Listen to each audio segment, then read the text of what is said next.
What's good, YouTube? And welcome to a very interesting day one of Legacy of Destruction on the market. Tons of things have fallen out versus pre-sales. Of course, I called that happening on certain cards, and other cards went up past expectations, like the Tenpai Super Rare. Tons of y'all were calling, oh, $8 is way too much. People are wasting their money on these cores, and instead, it has really spiked up in price to a good degree. But when looking through the rest of the set, you have to be super lucky in a box without a quarter-century secret rare to get your money back, because right now adding the top two secret rares within the set does not get your money back as things fall out. Although Nightmare Apprentice is getting eaten a bit more on the market than other secret rares, I also think Virudus might be ignored a little too much, and I'll get into that versus effect, but maybe that's, player brain versus market brain. I want to focus on Tenpai Dragon Pydra real quick because it is the main discussion.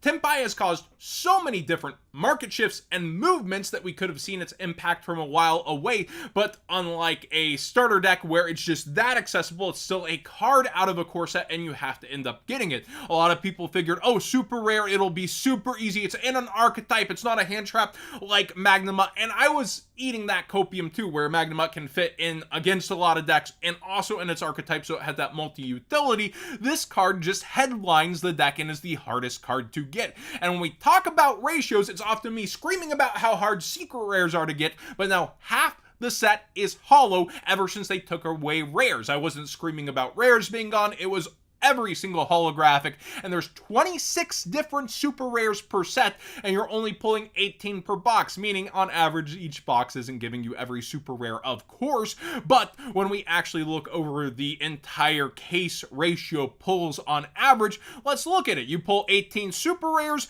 you have 12 boxes per case. That is a whopping 216 super rares pulled. That's a freaking lot, except it's not even 3 full play sets of each super rare on average. Mathematically, it's less because you divide that by the 26 different supers.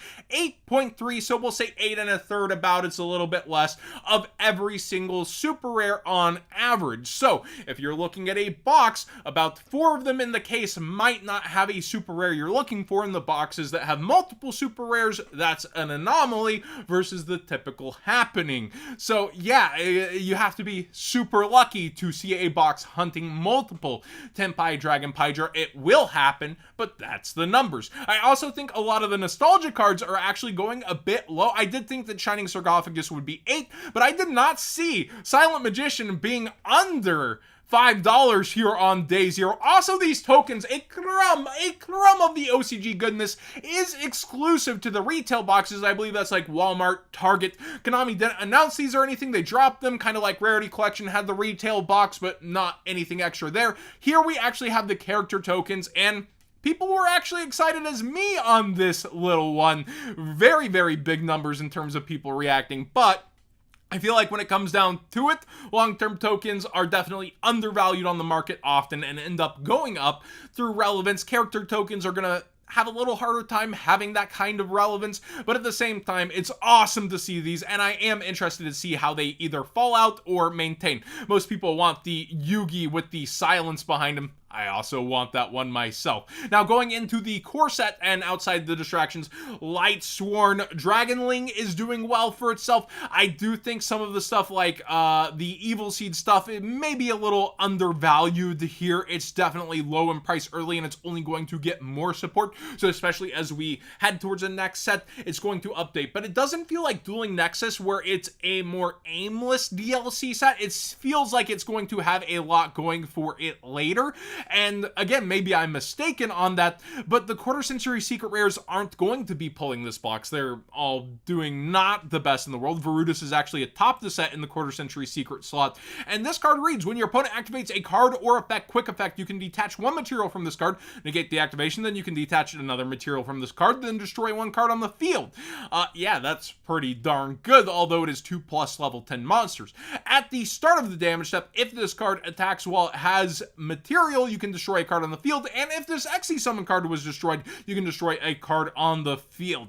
This just feels like a really freaking good card. You have negation, you have so much destruction, and I do feel like it's not completely ignored because it is, around $17, $18 right now on day 1, but it does feel like for what it is, maybe a little overlooked relatively to how a set will develop later. Kind of like how Quim started out undervalued, except that's more an in-archetype thing. And actually, she comes back up on today's Market Watch too.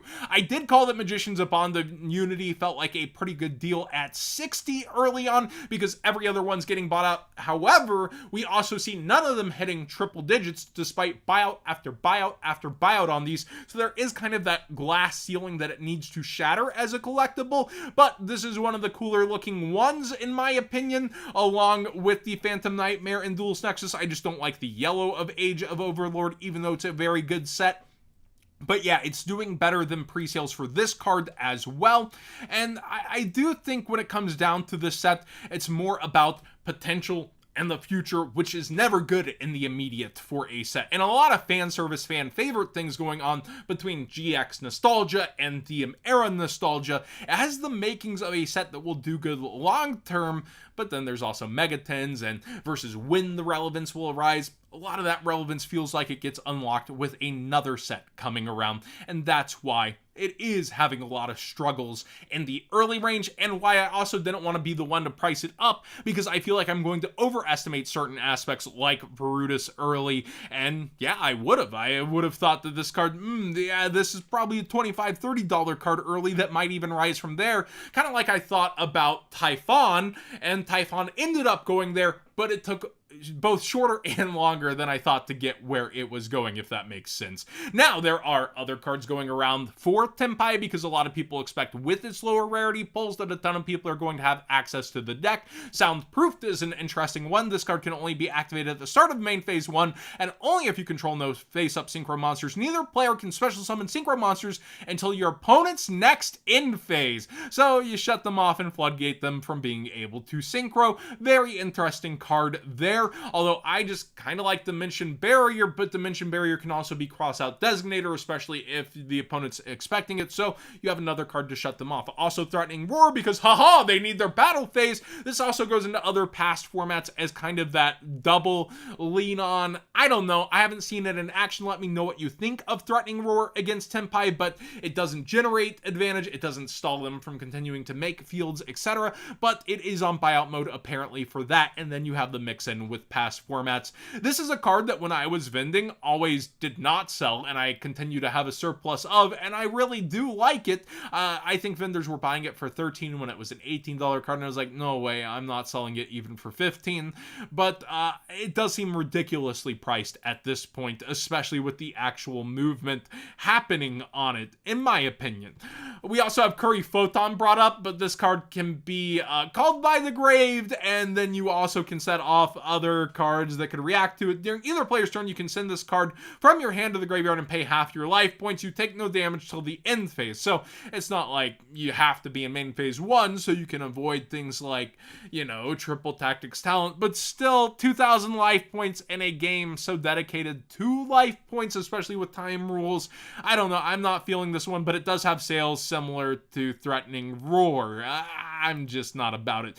Again, Dimensional Barrier's where my mind's at. It seems like a lot of people are too, as it continues to go up in price for its highest rarity versions.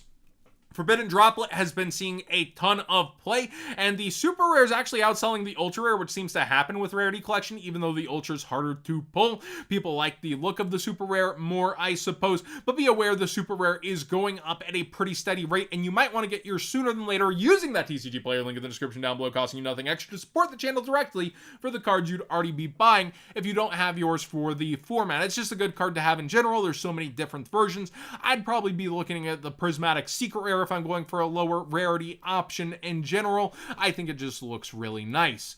Triple Tactic Thrust continues to spike. The Secret Rare has almost gone on full buyout mode and is up towards near $60, pushing the ulti up towards $80. So yeah, this is a card again that got short printed in another side set on a release from Maze of Millennia for its short print. Like, why are you doing this to sets like Maze? It doesn't make sense to me personally, but yeah, it's harder to get, and even there, it's pushing $50 for the Ultra. Enigmaster Pack Oh my gosh, I almost murder this every time. This card is seeing more play. Apparently it was in the second place Labyrinth. I haven't sat down with that list entirely, as well as a couple other decks in the format that want to be playing it. I know MST covered this outside of that before, and that caused the initial spikes, but it's still a really great card to just have access to, especially at, you know, a lower price as they begin to really go out of quantities. Probably just good to have access to this card. It's quickly $7 right now. Guiding Quim continues to go up in price pretty ridiculously.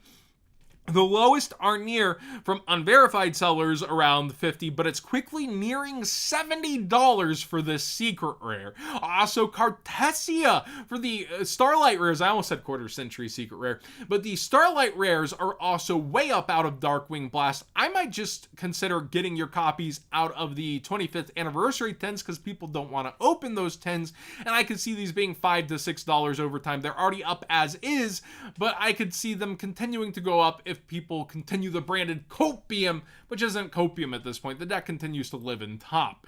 Legacy of Destruction. We have Dia Bellstar actually going way down in price despite success as the set comes out. A lot of people just don't want to play it. It has further support. I think it's going to continue to be pretty good. People are scared of ban list hits still, but we have the WCQ season, and then there is competition and the I want to play something else mentality.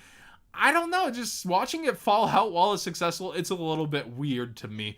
Valiant Smashers has tons of potential, and the Sealed itself has been going up as Memento got new support. So did Centurion within the set here. And then we have also the Valmonicas are going up in price as it got new support announced. Just so much going for this set and a good direction, and people are buying into it. And then finally, a little bit of Edison news. We have Dragon Queen of Tragic Endings being played in like a Crystal Beast volcanic thing, and it's interesting, granted. Do test before you invest in formats like this, but complete buyout mode upon people seeing the deck and wanting to try it out, I guess. This card can't be normal summoned or set. This card can only be special summoned by controlling 3 or more face-up continuous spell cards. When this attacking card inflicts battle damage to your opponent selects and sends 1 card from their hand to the graveyard, and you get to draw a card. During your standby phase, if this card's in your graveyard and was sent there from the field, you can send 1 face-up continuous spell card you control to the graveyard to special summon this card from the grave. So it has recursion, it has huge advantage swings, ease of summon. It is interesting, but yeah, just be aware that's the reason for this old card being bought out, is that mix of decks. Thanks for watching today's Market Watch. Please subscribe if you haven't already. Give this video a thumbs up if you enjoyed the conversation. Let me know what you think of Legacy of Destruction Day 1. It's an interesting one. With current prices, I feel like the Sealed should be going down, but I also feel like we're going to see a huge shift over the weekend in prices, and we'll see how it goes Monday.